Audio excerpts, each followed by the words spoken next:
trabalho apresentado é sobre interação usuário-máquina e realizado pelos discentes Andréia Lopes e Brian Ferreira. Identificação de necessidades dos usuários e requisito de IHC. Requisito do usuário. Se referem tanto aos objetivos dos usuários, que o produto deve apoiar, como características e atributos que um produto deve ter ou de que maneira deve se comportar, do ponto de vista do usuário. Definição do objetivo. Envolve identificar as razões para coletarmos dados. Objetivo da coleta de dados. Determinam quais dados devem ser coletados e quais técnicas de coletas de dados podem ser utilizadas. Um produto deve possuir como pontos principais objetivos do usuário que o produto deve apoiar, características e atributos que o produto deve ter, de que maneiras o produto deve se comportar.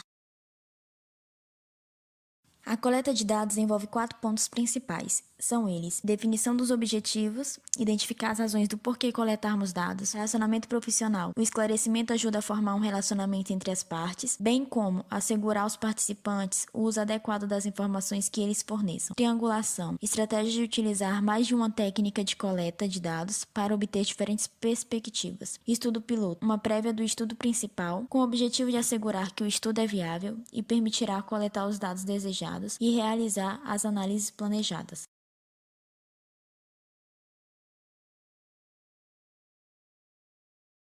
Definição dos objetivos. Identificar as razões do porquê coletarmos dados.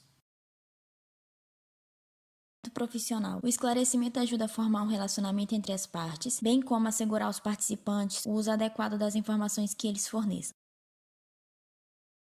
Triangulação. Estratégia de utilizar mais de uma técnica de coleta de dados para obter diferentes perspectivas. Uma prévia do estudo principal, com o objetivo de assegurar que o estudo é viável e permitirá coletar os dados desejados e realizar as análises planejadas. Como exemplos, podemos citar dados demográficos, idade, sexo, status socioeconômico, experiência no cargo que ocupa, cargo atual, experiência nesse cargo, tempo na empresa, responsabilidades, trabalhos e cargos anteriores, plano de carreira, educação, grau de instrução, área de formação, cursos realizados, alfabetismo, o quão bem o usuário lê e tem dificuldade com informação impressa, tem experiência com textos completos, está disposto a ler texto, a utilizar produtos como o que está sendo projetado, prefere aprender com outras pessoas, prefere aprender fazendo, informações sobre a empresa, tamanho da empresa, área de atuação, gravidade dos erros, em geral, as possíveis consequências dos erros de um usuário. Treinamento, o quanto o usuário valoriza o treinamento, prefere um estilo de aprendizado visual, auditivo ou outro, pode investir tempo aprendizado ao utilizar o produto em questão. Outros que podem ser citados como dados a se coletar, atitudes e valores, experiência com um produto específico ou ferramentas semelhantes, tecnologia disponível, conhecimento do domínio, tarefas, motivação para o trabalho, idiomas e jargões. Ao coletar dados sobre os usuários do sistema, é essencial encontrar fontes confiáveis, relevantes e representativas dos usuários e do seu trabalho. Usuários primários utilizam o produto regularmente. Usuários secundários utilizam ocasionalmente, por exemplo, em atividades de configurações eventuais. Partes interessadas são que não utilizam o produto diretamente, mas são afetadas pelo seu uso. Por exemplo, pessoas que devem receber informações ou artefatos resultantes do uso do produto. Um único stakeholder pode exercer diversos papéis em um sistema ou organização. Projeto de um sistema. Quem utilizará o sistema? Quem será afetado por ele? Quem é responsável por decidir quais objetivos o sistema deve apoiar e quais funcionalidades ele deve ter? Quem definiu os processos a serem apoiados pelo sistema? Análise competitiva. Pode ser uma forma eficiente de obter vantagem sobre seus competidores, diretos ou produtos que o substituem. Conhecer seus pontos fortes e fracos, conhecer o perfil de usuário e clientes, a disponibilidade do produto, suas características e funcionalidades únicas, sua reputação e seus requisitos de hardware e software, aspectos da experiência do usuário, estilo e características da interface, estrutura das tarefas, terminologia, satisfação dos usuários e qualidade de uso em geral. Aspectos éticos de pesquisas envolvendo pessoas. É de responsabilidade da equipe de design proteger o bem-estar físico e psicológico dos participantes de qualquer estudo, pesquisa ou análise realizada.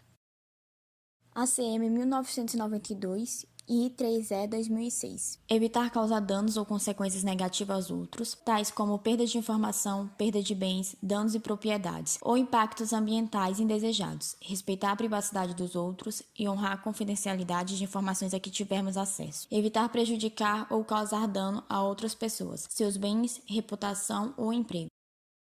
Resolução número 196/96 do Conselho Nacional de Saúde regulamenta as pesquisas científicas envolvendo pessoas em qualquer área do conhecimento. Recomendações úteis para orientar os avaliadores no cuidado ético durante seu trabalho. Princípio da autonomia, que envolve o consentimento livre e esclarecido dos indivíduos e a proteção a grupos vulneráveis e aos legalmente incapazes. Princípio da beneficência, envolve a ponderação entre riscos e benefícios, tanto atuais como potenciais, individuais ou coletivos. Princípio da não maleficência, envolve a garantia de evitar danos previsíveis relacionados à pesquisa. Princípio da justiça e equidade, relacionado à relevância social da pesquisa, com vantagens significativas para os participantes da pesquisa e minimização do ônus para os participantes vulneráveis. Deve-se levar em conta algumas diretrizes para as pesquisas e avaliações de IHC, como o pesquisador que deve explicar os objetivos da pesquisa aos participantes e dizer exatamente como deverá ser a participação deles, garantir a confidencialidade e a privacidade dos dados brutos coletados, que serão compartilhados apenas com os pesquisadores, e o anonimato. Ao divulgar os resultados da avaliação, o avaliador deve garantir o anonimato dos participantes, a preservação das suas imagens e a utilização cuidadosa das informações coletadas. Não divulgar seus nomes ou qualquer outra informação que possa identificá-los. Entrevista. Coletar informações detalhadas e profundas de usuários individuais. Trata-se de uma conversa guiada por um roteiro de perguntas ou tópicos no qual um entrevistador busca obter informações de um entrevistado. Perguntas abertas ou fechadas. Abertas, de natureza exploratória. Não há qualquer restrição sobre o tipo ou tamanho de resposta que o entrevistador poderá fornecer. Fechadas. Apresentam um conjunto predefinido de respostas, dentre as quais o entrevistador deve selecionar. Costuma ser a mais utilizada em questionário. Questionários. Coletar rapidamente dados, principalmente quantitativos, de muitos usuários. Pode ser formulário impresso ou online com perguntas que os usuários e demais participantes devem responder a fim de fornecer os dados necessários em uma pesquisa, análise ou avaliação. Permitem coletar dados de um grande número de pessoas, até mesmo geograficamente dispersas, compondo amostras muito maiores do que com entrevistas ou grupos de foco. Podem conter perguntas abertas ou fechadas, mas costumam privilegiar as perguntas fechadas de preenchimento rápido e fácil análise. Classificação de cartões. Identificar como usuários agrupam informações ou objetos para a arquitetura da informação, utilizada principalmente para informar ou guiar o projeto de arquitetura de informação de um produto. Ajuda a determinar a estrutura de menus e submenus em uma aplicação, índices de navegação em um website de um sistema de ajuda online, identificar passos e subpassos de um processo, fornecer informações para decidir como organizar controles em uma interface. Um conjunto de cartões ou fichas são preparados com amostras ou descrições de conteúdos e fornecidos a um grupo de pessoas que devem organizá-los em grupos de acordo com a similaridade entre cartões. O critério de similaridade é definido pelos próprios participantes. A classificação dos cartões nos permite aprender sobre como as pessoas pensam em categorias e conceitos, como o descrevem e quais informações pertencem a quais categorias. Grupos de foco. Avaliar atitudes, opiniões e impressões dos usuários. As pessoas são reunidas, geralmente entre 3 e 10, por 1 ou 2 horas em uma espécie de discussão ou entrevista coletiva, guiada por um moderador experiente. Se bem conduzidos, podem fornecer uma ampla gama de informação em um curto período de tempo. Tem como vantagem permitir obter em pouco tempo múltiplos pontos de vista de um grupo de pessoas. O papel do moderador é muito importante para assegurar que pessoas mais quietas ou tímidas participem e evitar que as extrovertidas e agressivas dominem a discussão. Algumas questões típicas exploradoras em um grupo de foco são o dia típico de um usuário ou dia de trabalho mais recente, as tarefas que os usuários realizam e como eles a realizam, preferências e aversões dos usuários, resultados desejados ou objetivos dos usuários.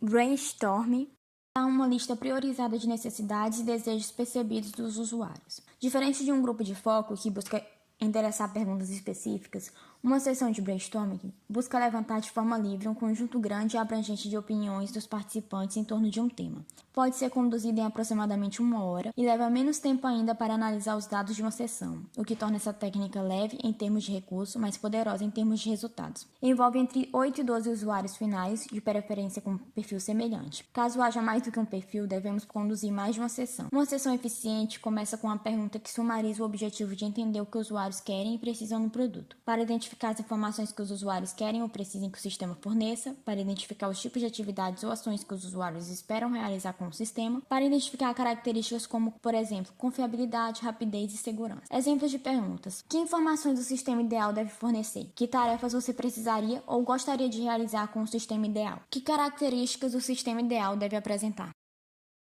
Estudo de campo e investigação contextual. Entender o usuário, seu ambiente e suas tarefas em contexto. O estudo de campo, ele cria designs iniciais, desenvolver um inventário de tarefas, definir uma hierarquia de tarefas, coletar artefatos, verificar se os usuários correspondem aos perfis de usuários traçados inicialmente, elaborar personas a partir de observações de usuários reais. Já a investigação contextual, ela tem como objetivo revelar todos os aspectos da prática do trabalho. Ela parte da hipótese de que quando boa parte do trabalho não pode ser articulada adequadamente por aqueles que o praticam, é necessário que vejamos o trabalho, ou seja, ir no local de trabalho do usuário, observar enquanto ele trabalha e conversar com ele sobre seu trabalho.